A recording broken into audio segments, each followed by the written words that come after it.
Boa tarde, amigos e amigas, irmãos e irmãs do canal YouTube.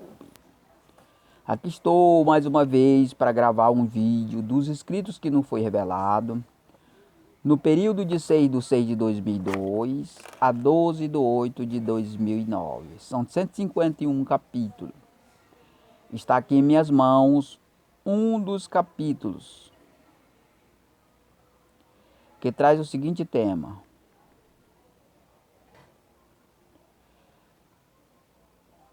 justiça corruptível é oferta a servo de Deus com fé e cedendo no entendimento. Esse capítulo é o 31 da parte sem letra, que tem 51 versículos. Versículo 1: este juízo corruptível, contrário ao outro também corruptível, mas que elimina a mente corrompida que resiste à verdade, a qual explora a corrupção excessiva na própria ação de explorar, combatendo uma sujeira com outra mais limpa. Versículo 2: para que seja possível usarmos estas justas interpretações para beneficiar os justos e os injustos arrependidos, primeiro usamos nosso juízo corrompido, que prende o interesse humano, como por exemplo, o dinheiro.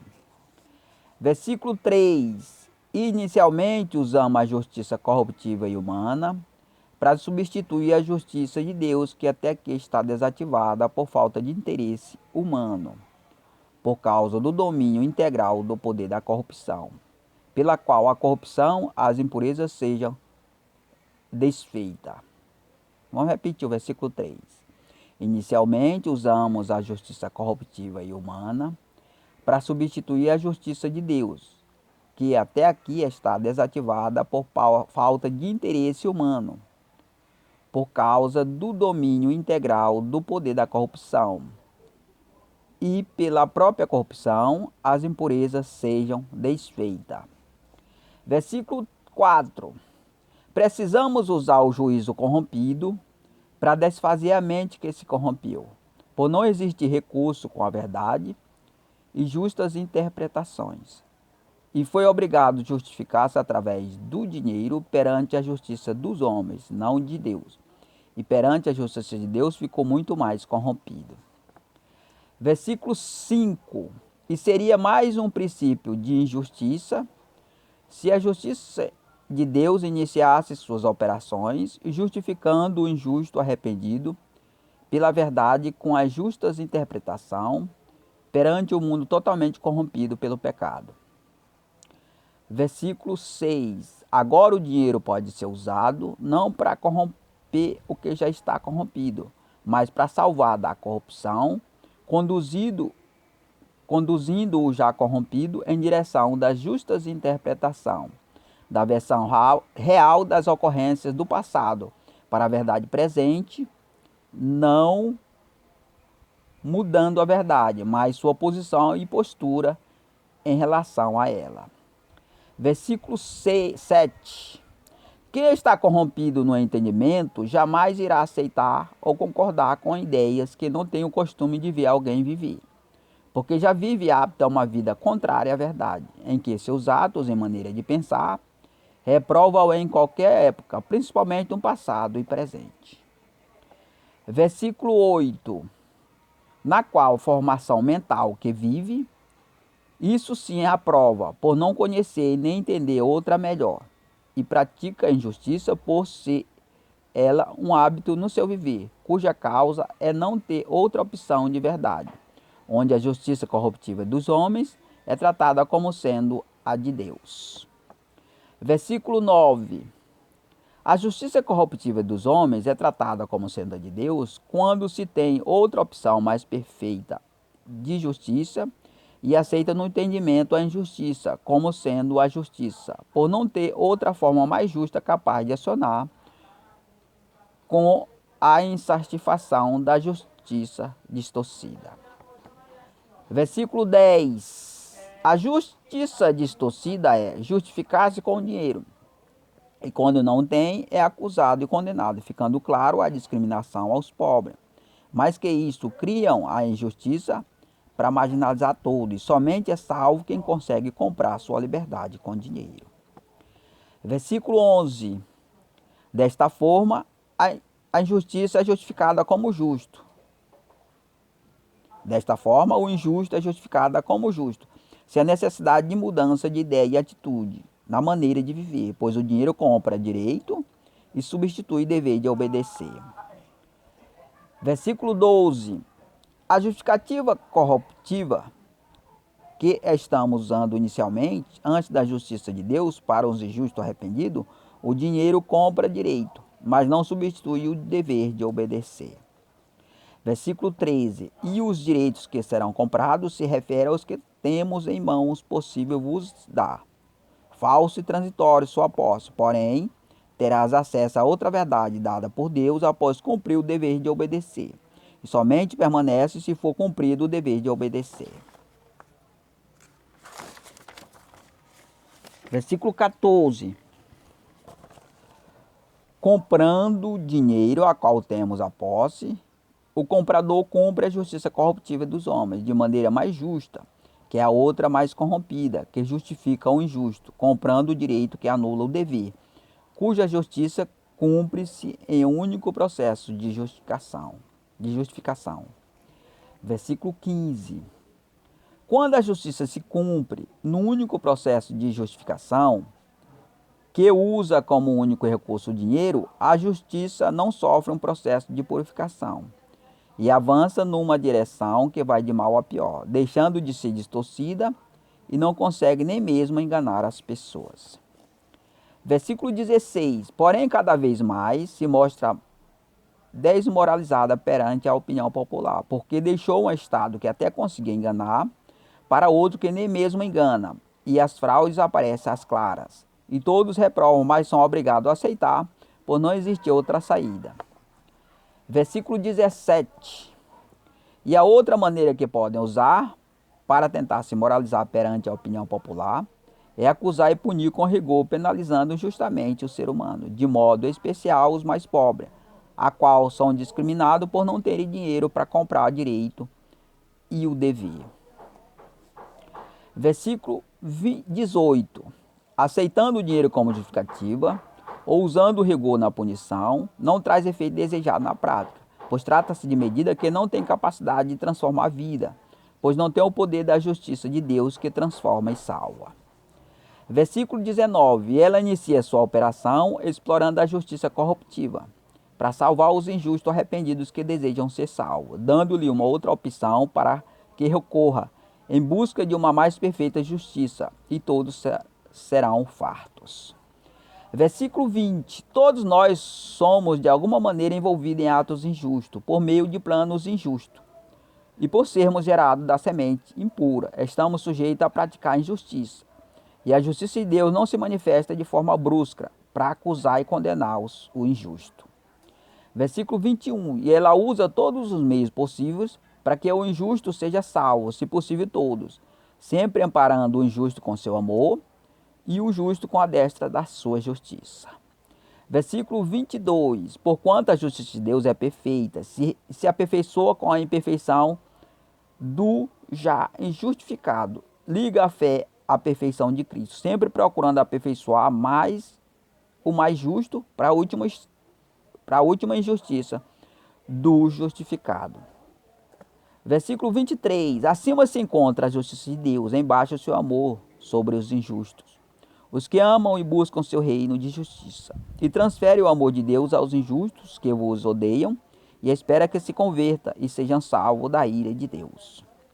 Versículo 24. Primeiro espera em nós o seu amor misericordioso, depois crê e alcançamos sua justiça, e opera em nós seu juízo, que nos livra e salva da sua ira. E não mais corremos o risco de condenação, pois foi encontrado o Salvador facilmente, onde a fé salva. Versículo 25. De maneira que o salvo consegue livrar-se da ira de Deus e consegue vos envolver com seu amor, porque classifica como justo o santo fazendo o bem, e o justificando a ele, não fazendo como os injustos, que justificam sua bondade a homem, não a Deus. Versículo 26. Explorando o bem com a bondade de Deus, sendo uma excelente oportunidade para alcançarmos sua justiça, em que ele pode ser achado como de fato ele é, bom e justo. Para termos sua bondade, é preciso fazermos o bem, uma bondade alinhada à sua reta justiça. Versículo 27. Exercer a praticar o bem, ajustado à justiça de Deus, é preciso classificar que deve ser beneficiado por ele, tendo o desejo, ao fazer o bem, de alcançar o objetivo de gerar frutos justificado a Deus. Versículo 28. Quem deseja justificar-se a Deus fazendo o bem é obrigado a praticar a quem já justificou-se pela fé, para que também sua fé testifique com a ação mútua de bondade, vinculando-a com a qualidade de Deus. Versículo 29. O exercício do amor é fazer o bem, não fazer o mal. E ele deve ser feito depois de traçado seu objetivo, para que não seja um ato em vão, vos direcionando a uma justificativa a Deus, ao Deus justo, e terás que beneficiar quem já está justificado com a mesma intenção, quando fizer o bem. Versículo 30. Antes que seja feito qualquer coisa, é preciso planejar e justificar o sentido da ação, tendo como base exercitar o amor fazendo o bem, com a intenção capaz de obter uma justificativa frutífica a Deus na ação. Versículo 31. Deus é amor, também é justiça. É esse o formato da intenção da ação. Primeiro fazer o perfeito juízo, primeiro fazer o bem para que seu ato seja visto e recompensado por Deus, fazendo o zelo do seu perfeito amor, do seu perfeito juízo, e não ficará sujeito a ele com ira, mas com amor e misericórdia. Vamos repetir o 31. Deus é amor, também é justiça. É esse o formato da intenção na ação. Primeiro fazer o bem para que seu ato seja visto e recompensado por Deus, fazendo o zelo do seu perfeito juízo, e não ficará sujeito a ele com ira, mas com amor e misericórdia. Versículo 32. Deste jeito sempre alcançará a misericórdia de Deus, e ele vos desviará do rigor insuportável de sua ira, porquanto o seu caminho, a verdade, é a luz que ilumina, porque procurou justificar-se sua bondade primeiro a Deus, sendo ele fiel e não pode vos negar sua bondade. Versículo 33. Somente é possível alcançar a justiça de Deus por meio do exercício do seu amor, fazendo o bem de modo que veja e aceite-o como oferta. Depois de aceito, estará justificado com a fé, pelo zelo do seu amor. Versículo 34. Depois de aceito como justificado, terás que permanecer para que seja aprovado, na persistência com a fé. Nunca deve abandonar o perfil puro do seu amor e de sua justiça, porquanto os injustos lutam para vos desviar da retidão. Versículo 35. Procure fazer o bem para honrar e glorificar a Deus, exigindo a quem é beneficiado com sua bondade, para que faça o mesmo, para não contrariar o reto sentido do seu amor, alinhado à sua perfeita justiça, para que não haja desvio de conduta que o desagrade e seja rejeitado. Versículo 36. Se na persistência perder o sentido da mente, das retas interpretações que deve seguir, para que o tenhamos íntegro no seu amor e justiça, e a persistência é a vossa justificativa, usando como base a disciplina, o testemunho dos primeiros justificados. Versículo 37. Quando fazeres o bem a homem, faça algo que vos agrade, e não abomine, como por exemplo, dar dinheiro a quem já justificou-se na fé a Deus, na maneira correta, pois ele intercede por vós a Deus, para que aceite seu testemunho. Versículo 38. Depois de agradar a quem já está justificado, abre possibilidade de agradar ao mesmo Deus, lhe ofertando algo útil, pois vos abençoai divulgando a mesma forma de obediência. Versículo 39. É bom lembrar que só somos justificados a Deus pela fé, contudo o homem é possível nos justificar pelas obras, Desta maneira, teremos que fazer o bem a quem está apto a nos aprovar, pela prova da convicção a Deus, em fazer o bem ao que lhe é agradável como pessoa em espírito. Versículo 40. Quem for digno de agradar com justificativa a Deus, também está apto para vos agradar.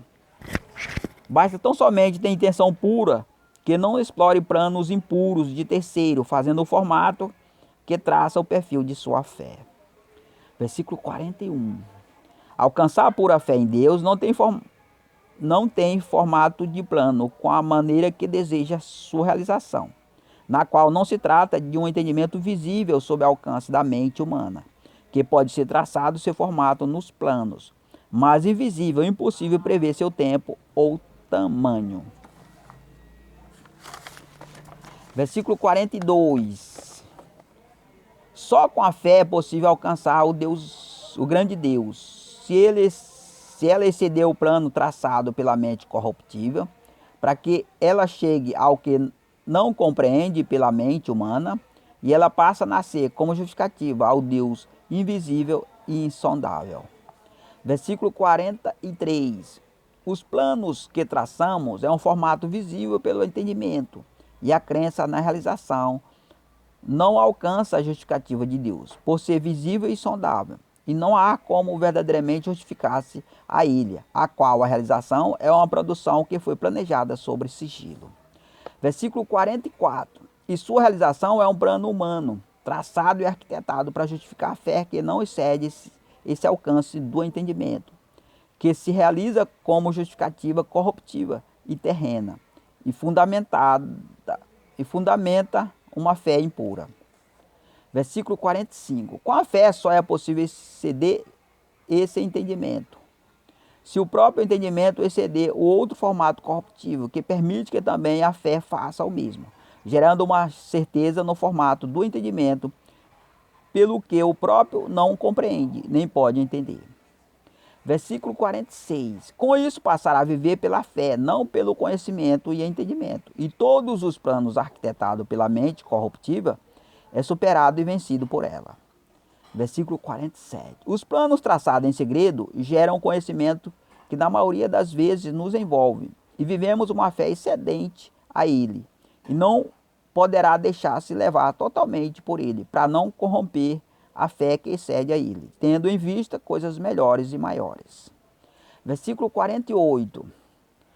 A ocorrência desses planos traçados em segredo não traz a reta justiça de Deus, mas somente a justificativa aos que creem nessa produção, que aceitam como justificativa de Deus, porque sua fé limita-se ao entendimento corruptível. Versículo 49. Quem planeja tudo em segredo e não do conhecimento da crença edificada por ele, e aceita como sendo o plano de Deus insondável, a qual não temos conhecimento do planejamento sob segredo. Versículo 50. E assim sua fé também cede, o que não compreende nem entende, sobre os planos traçados sob segredo, mas do conhecimento de homens que têm a mente corrompida, que faz justiça a vós com o entendimento, com conhecimento, porquanto aceita como sendo o plano do Deus verdadeiro.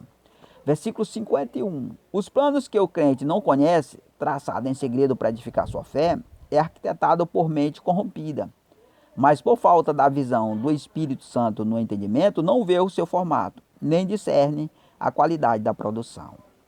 Então, irmão, a gente concluiu aí um assunto muito importante, hein, irmão? Reflita bem sobre esse assunto aqui, a importância dele. Pois é, justiça corruptiva, oferta servo de Deus com fé, excedente no entendimento. É o capítulo 31 da parte sem letra, mais uma riqueza de conhecimento aí lançado na plataforma YouTube. Então, para que todos possam ficar ricos dessas maravilhas, né? Porque eu recebi de graça, então eu envio tudo de graça para quem quer ficar rico, de conhecimento e sabedoria. Então, irmão, não use essas informações na sua igreja, apenas conheça, né? Porque ela não tem edificação, ela não tem estrutura para projetar na prática todo esse conhecimento aqui. Agora nós temos a partir daqui, da onde nós estamos, né? Porque a gente sabe o que está fazendo, né? Não adianta você adquirir esse conhecimento aqui e não se fundamentar nele através da verdade, sim através do entendimento corruptível. Não adianta, né? Então, irmão, eu agradeço a todos aí, em nome de Jesus.